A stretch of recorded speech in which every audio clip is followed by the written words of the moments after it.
Hey, Barry. What's up, guys? So last week was kind of big on this show because the Nationals had lost 11 in a row, and Mike Rizzo, of course, comes on every week, and sometimes he'll filibuster. He'll do that. What's kind of your take on where they are throughout this whole process? Because you've seen this rebuild, but now fans are getting impatient. I think they should get impatient, and I think if you go back to what Mike Rizzo said to me, and I'm sure others in spring training, is like, there's rebuild fatigue. Like they had a stated goal of playing meaningful games in September. Now that doesn't mean that you're, leading the wild card race or in really good position, but like you're not losing 11 in a row. You're not losing 6 in a row to the Marlins and the Rockies. And obviously baseball is different than a lot of other sports. Like on a given night, you can lose, but those are terrible teams, and you're supposed to be beyond being a terrible team. And it just felt like at that point, not only was the rebuild kind of in neutral, but it made you take stock of where they are as a franchise. And that is with what looks like a superstar in James Wood and a shortstop that is probably going to be an all-star for the second year in a row in CJ Abrams, and a lefty in Mackenzie Gore that could be an ace, and maybe not much else. And all of that came from the Soto trade, which I think most people would acknowledge had to be done and is working out probably better than you could have hoped, even if Hassel doesn't amount to anything, and if Susana doesn't come back from injury. Like they've got 3 really good pieces. But what have they drafted and developed in the last decade? I mean, really nothing. And that's the concerning part more than the 11-game losing streak. The 11-game losing streak is a symptom, but it made you kind of take stock of like, well, wait a second. If we're supposed to be in the latter stages of the rebuild and the part where you're looking to add pieces to contend either later this season or the next offseason, like, why does it feel so bad at the major league level right now? Yeah, but what's so sick about it, what I had a hard time, I know you were on vacation last week, and I saw some of those pictures. Looked like you had a great time. What I had trouble wrapping my brain around was just prior to that, they were like 30 and 32, right? They were like 2 games under 500, and they're like, okay, they're gonna be they're putting something together here to at least be competitive. And then this seemingly came out of nowhere. Are they closer to the 30 and 32 team, or are they a team that's going to lose 12 out of 13 kind of repeatedly down the stretch? Well, I mean, that's a great question. Like, why did that happen? If really you're flirting with being a 500 team, and if you're flirting with being a 500 team in the way the league is structured now with the extra wild card, like you're right on the edges of that wild card race, and you are, as Rizzo said, playing meaningful games in September. I kind of thought, Eric, that was who they are. Not that they're good, but that on a given night, like they're going to send out a respectable starting pitcher that's going to give them a chance. They're going to have a lineup that, while it has enormous holes, I'm looking at the catcher right now, it does have really scary pieces. And I mean, James Wood is scary. He is scary good. And Abrams is playing great, and Lowe can run into one. I think Garcia is legit. You don't think he's a legit hitter? He's a legit, yes, he's a legit hitter.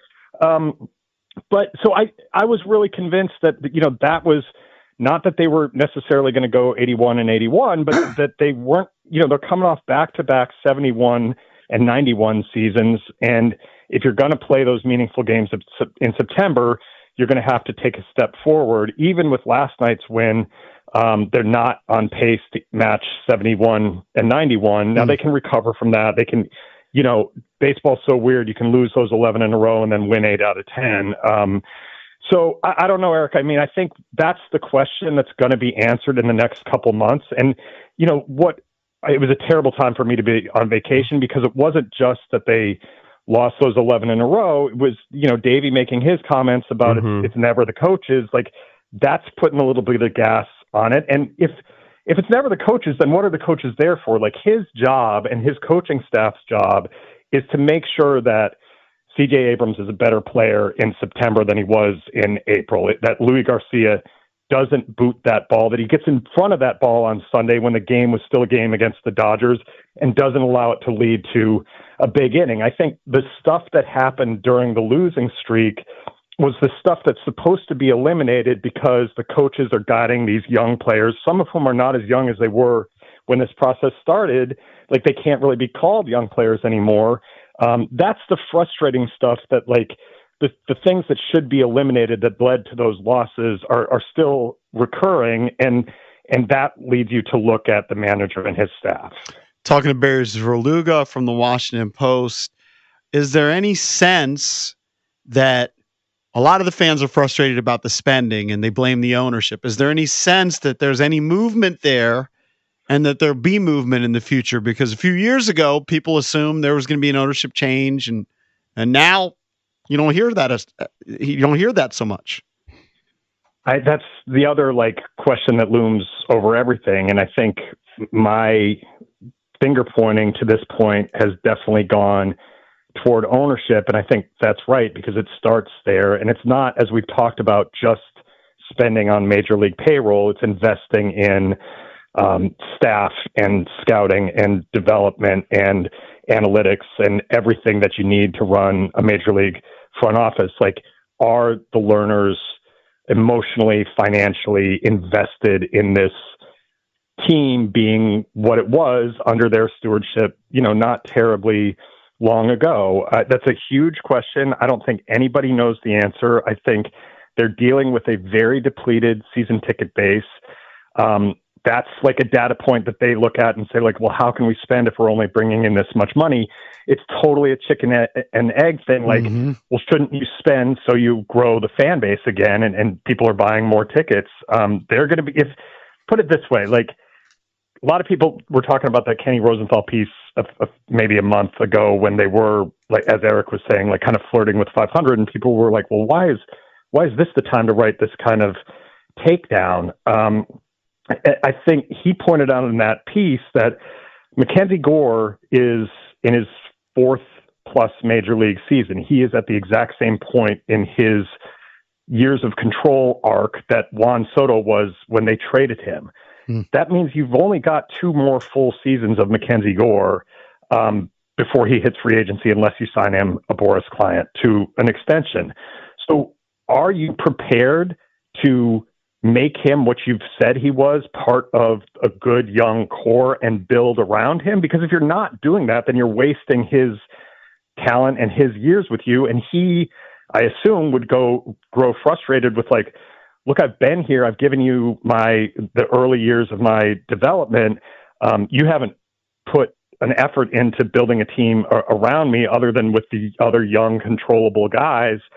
Why would I stay? What evidence when they went out and they got Jason Worth or they got Max Scherzer, they were able to articulate, look, this is who we have. This is how long we have them.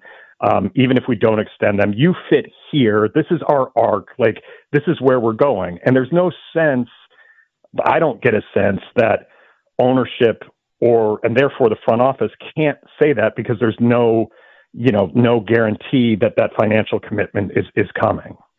All right, I want to get you on just touch on a couple other things while we've got you. The Terry deal, what is sort of your instinct? Are you hearing anything? Is there any reason to be concerned, or is this kind of like a standard thing for a guy in his position who's not going to play the last year of his contract until he gets something done? Yeah, I mean, I don't have any particular insight other than what I'm sure you guys have knocked around. You like that it's Terry McLaurin who's doing this, because I think you trust him that he's not off on some island getting fat while he's not at minicamp. He did this once before. It led to a deal. He was extremely happy about that deal. That deal was from an old regime.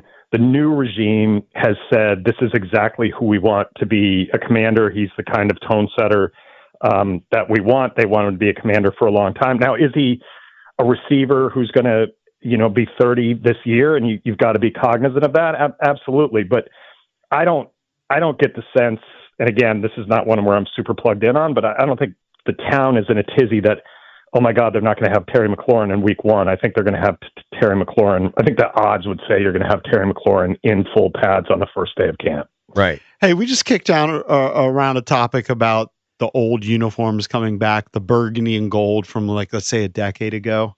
And I don't know if you're particularly passionate about it, but what do you think the organization is doing? Are they trying to walk all the way to the fine line just before a name change? Like, I don't think the name's ever coming back. A lot of people would love that. But do you think they're going to do everything to kind of get close and kind of tease the fan base? I mean, I would think that, yes, aside from like, feathers on an Indian head, like right. I don't think they're doing that. But I mean, it's not hard to get that color back, right? Right. Like, you could, I mean, that's like a subtle difference that should have never happened anyway. I don't understand what the move was to be like. They didn't have to change that color, and people know, you can say like, oh, it's the same color. It's not the same color. Like, it looked the same. So I'm not passionate about this. I understand people that are, and you are, the glory days was all under the old name and the old uniforms. And I get that. I do think, JP, you're right that, I mean, Josh Harris has said they're not going back to the name. That's the part I'm passionate about is like, let's stop talking about the old name because it's not coming back. So that's just like, we're wasting time. Commanders means something more this summer than it did last summer because Jaden Daniels has only been a Commander. They went to an NFC Championship game as the Commanders. Dan Quinn is just using the name that's put in front of him and said, we want people who want to be Commanders. This is a Commander's profile. Like, that's the name, and it's starting to mean something. And whether you like it or not, I just don't think they're spending much time workshopping like other names. Would this be better? And that's my other thing on it is it's like, here to stay. I'm with you, Barry. They're just, look, this is a way you can make more money, and you can, nostalgia works, right? Nostalgia concerts work. Nostalgia uniforms are going to work, and people will get fired up for it, and maybe they'll kind of tease the fan base, but they're not going to change them. Yeah, and also, I mean, my thing all along has been like, oh, you hate Commanders? Like, what is the name that 80% of the fans are going to be like, yep, you nailed it? I just haven't heard the one that people Redskins. That's the only one, and they're not going to do it. And the fact is, young people don't care. Young people are all in on Jaden Daniels and they're fine with it. So It is what it is. Hey, Barry, thank you, buddy. We'll have to get you again on sooner. Don't go on vacation anymore. I'm done with vacation, unfortunately. Appreciate it, guys. All right, thank you, buddy. Where'd he go? You saw pictures? I don't know. It looks someplace great. And it's tropical or? No, it's more like, almost more like just like hanging out outside a nice house, like, I don't know, like Connecticut or something. Like, I don't know. Gotcha. Something bougie. Got you. We got Jimmy Patsos joining us coming up at 9:25 to talk some NBA draft. But coming up next, EB, got a commercial break. Got to do a film study. Jeremiah Fears next here on the Junkies.